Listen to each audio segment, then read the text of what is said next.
Lea Mund, the coordinator of the Avon-based Erasmus Mundus program at the Technical University of Berlin. Welcome to Fadibridge, and thank you very much for your time. Thank you for your invitation. I'm happy to be here. You're welcome.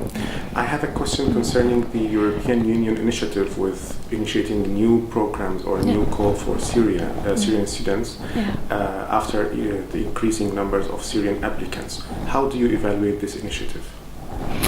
I'm very happy about this initiative. It is a great pleasure of Technical University Berlin to be granted from the European Commission this project. Just for the history, I can only speak for Avon-Pace Plus, but Assure is, the same structure more or less. So to the history, we had before from Avon-Pace 1 to Avon-Pace 3, three other sister projects with Syrian partners and European partners, and also Jordan, Lebanon, and Palestine. But these almost all Syrian partners from these first projects were in the Avon-Pace Plus project, as well as the European partners. So we could sustain these partnerships into our last project, the Avon-Pace Plus, which is a mobility project, and we are very happy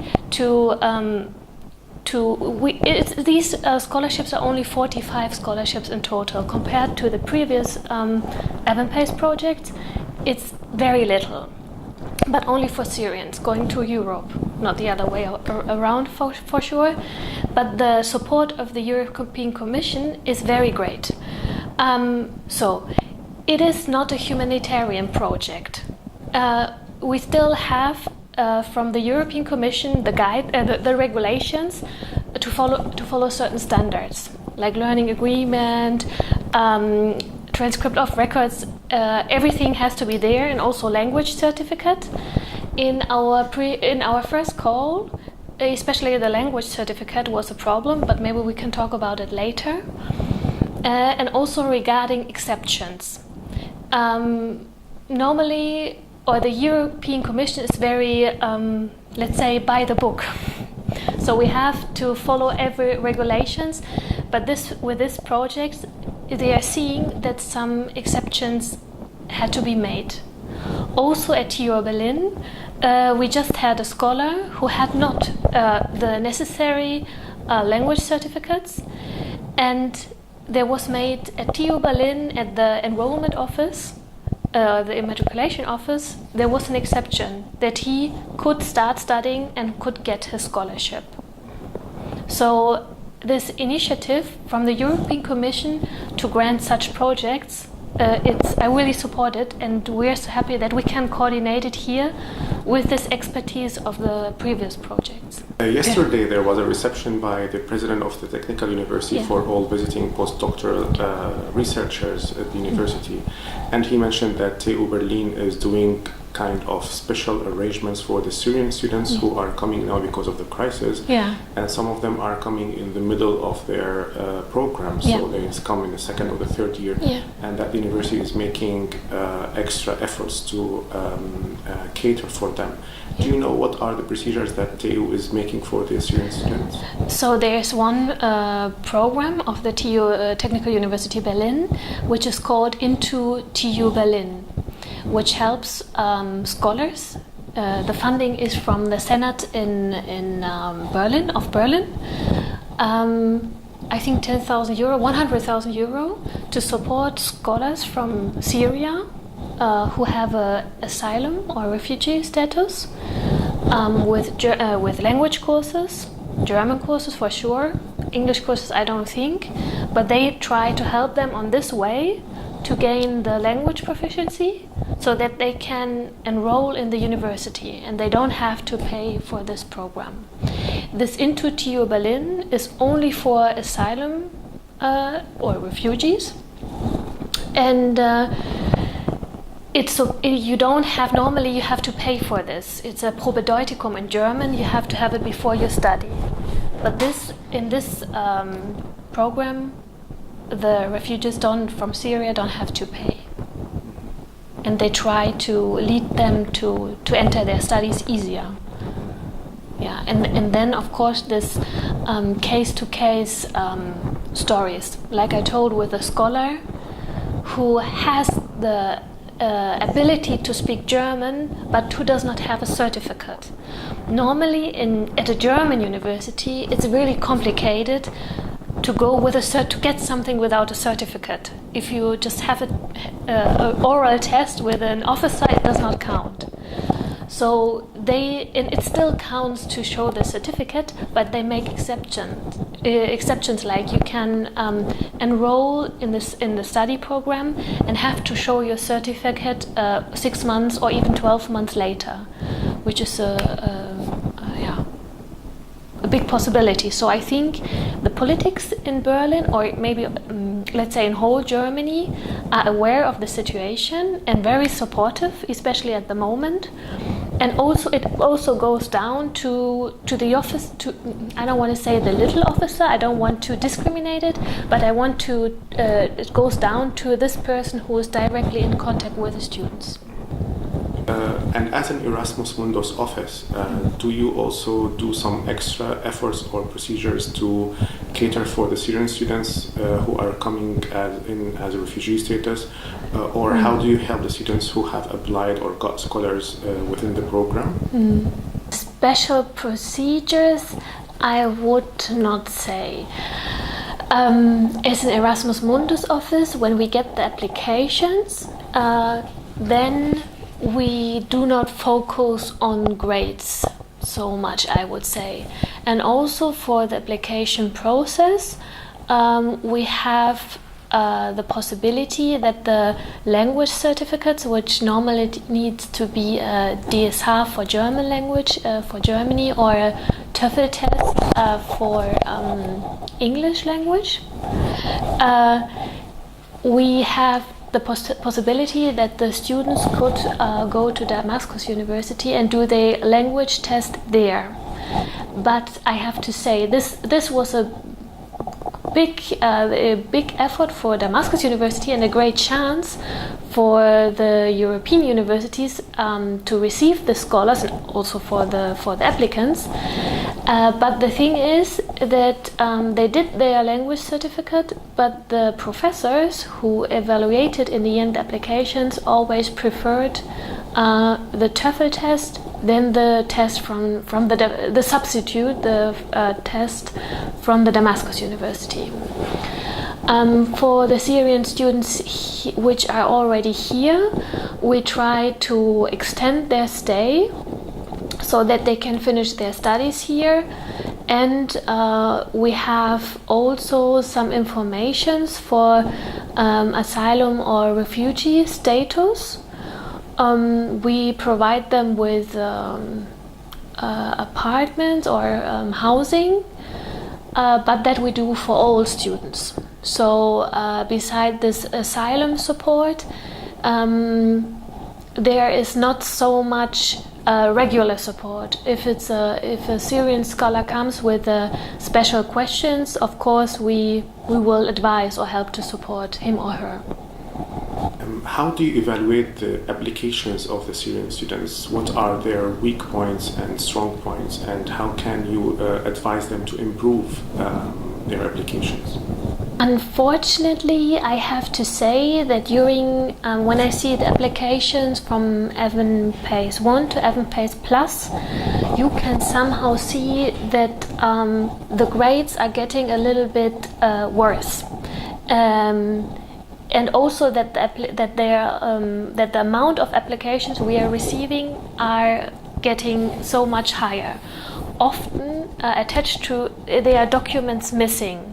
So, and attached to the applications are photos of the situation in Syria. That is what we recognize. Also with the language certificates, as I mentioned before, for Syrian, as we are told, it is difficult, or it's not impossible to get a language certificate inside of Syria, so they have to travel, which is dangerous. Also, this, the quality of the language certificates, that's all what is getting worse. That's all what we can see, the certificates. We cannot see if the grades or if are really getting better. But the emails we are receiving, also beside the applications or also in the motivation statement, we can read. It is a, I don't know. It's a window to the situation or the war in Syria, which is very heavy to read sometimes. But with the amount of the applications we are receiving, I have to say, sometimes to evaluate it, to work on them, we just have to go through it, and if there's one scholar who has all the applications, all the documents for the application, we are happy and we choose them. But also our partners were very helpful and tried as many scholars as possible. But unfortunately, we have in total only 45 scholarships to give to scholars. And what we tried in AVANPACE Plus, to give as many scholarships in the first call to the students, so that we can work with extensions in the end, that they can be supported here as long as possible. Because we thought, in the beginning, we thought that we want to get as many students out of Syria, but the European Commission, with who we had a discussion about it, preferred us to support the scholars who are in Germany as long as possible. One additional what I forgot before, the weaknesses and the strong sides, which we can see in the applications. So the weaknesses are that every documents which are necessary for the application are not there uploaded until the deadline. We receive many emails or additional information in the application that they will be uploaded later, but it is for the coordination team administratively impossible to. We tried. We gave them 2 and 3 weeks after the deadline to upload documents, but afterwards we at some point made a cut because we had for 45 scholarships only 2,000 applications. This is the weakness. Also, something which has nothing to do with the papers is the internet. So we had a lot of uploaded applications which we could not open because our database was not. If the internet was cut, it was not really uploaded, that the database could take the documents, but for the applicants it seemed that it was uploaded. That was also a huge problem. The strong in the applications is, I would say, the motivation. The motivation statements are some. We have a sentence which is, please, here's why in Syria we lost our house, please help me, which is of course understandable. But then we have motivation statements where they tell us how they struggle to study, but what they do to try to study, and what they afterwards want to do to build Syria up, which is also an interesting point. So this, beside, I said before, we don't look so much at the grades. Beside that, the motivational statement is became very strong because we can. It gives us a little bit sense what the applicant is willing to do at his host university and what he did before. Yes. But still, the problem with the language certificates is that the host universities, the professor as itself, even though they were informed that the test from the Damascus University is a test which is accepted to get a scholarship. A single professor, if he has 2 applicants, they are the same more or less, rated the same. He always the TOEFL or DSH, so the international certificate, and decides to take that applicant. Unfortunately, there was also just additional. There was also the possibility in Damascus University that an applicant, if a host university is interested in the applicant or is between 2 applicants, they could do a Skype Skype interview at the Damascus University. No host university, including TU Berlin, I have to say, used this possibility. And I think, talking back to the European partners, it was due to the capacity. No partner had the capacity to additional talk to an applicant, which was such a big chance, but it was from the daily work, unfortunately, impossible. What are the services that you provide for the Syrian scholars who come within the Avon-based program?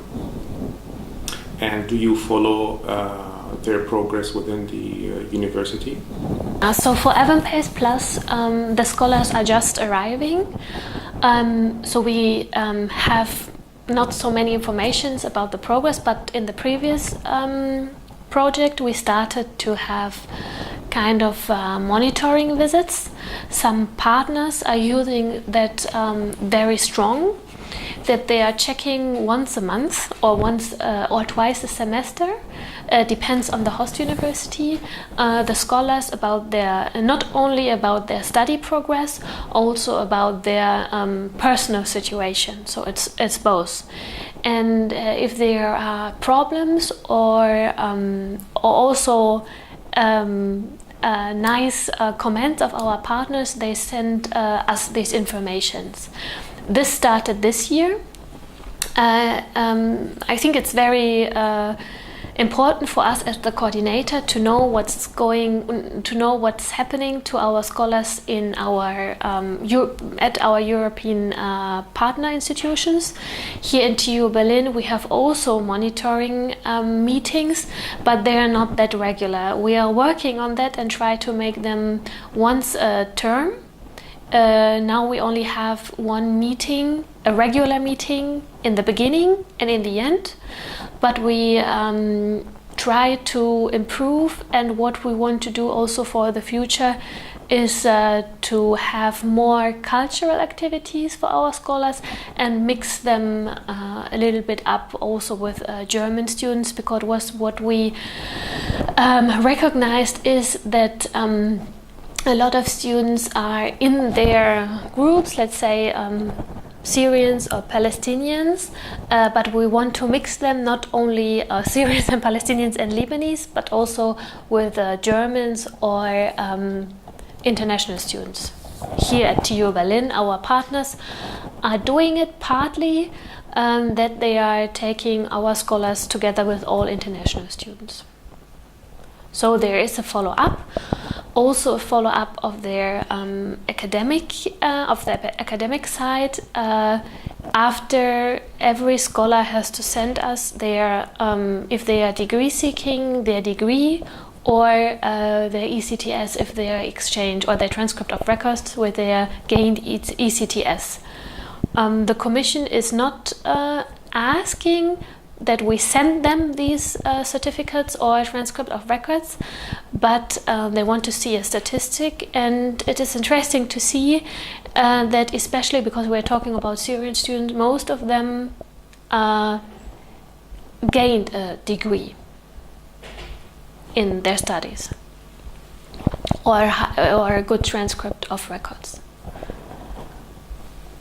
What additional is to say is that most of the Syrian scholars are staying at their host country, but they are still scholars going back to Syria, especially on the postdoc and staff level. Undergraduate and master are more likely to stay at the host country.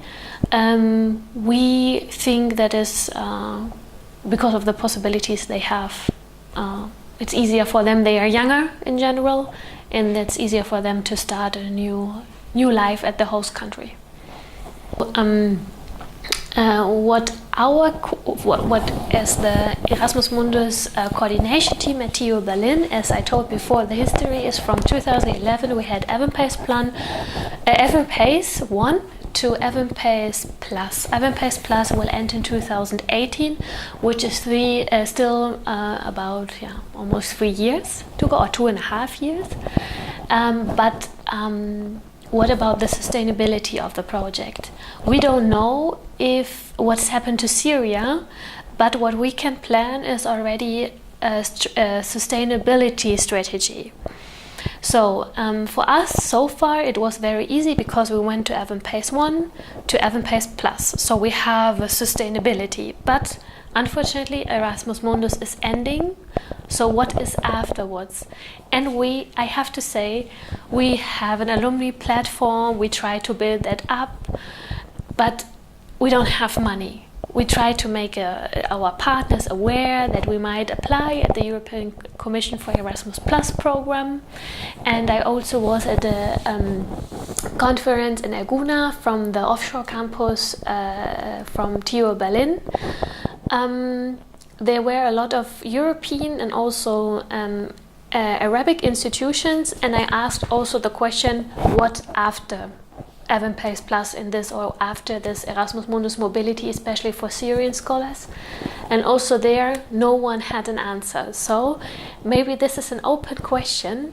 We are trying to have little strategies like the alumni plus, where alumni on Facebook, where we post also job possibilities, workshops, research possibilities, but we don't have, and that's also to say now, the TU Technical University of Berlin, as I told before, and the politics, especially in Germany, have the possibility and have the money, but what is happening in 1 or 2 years if the situation is not getting better?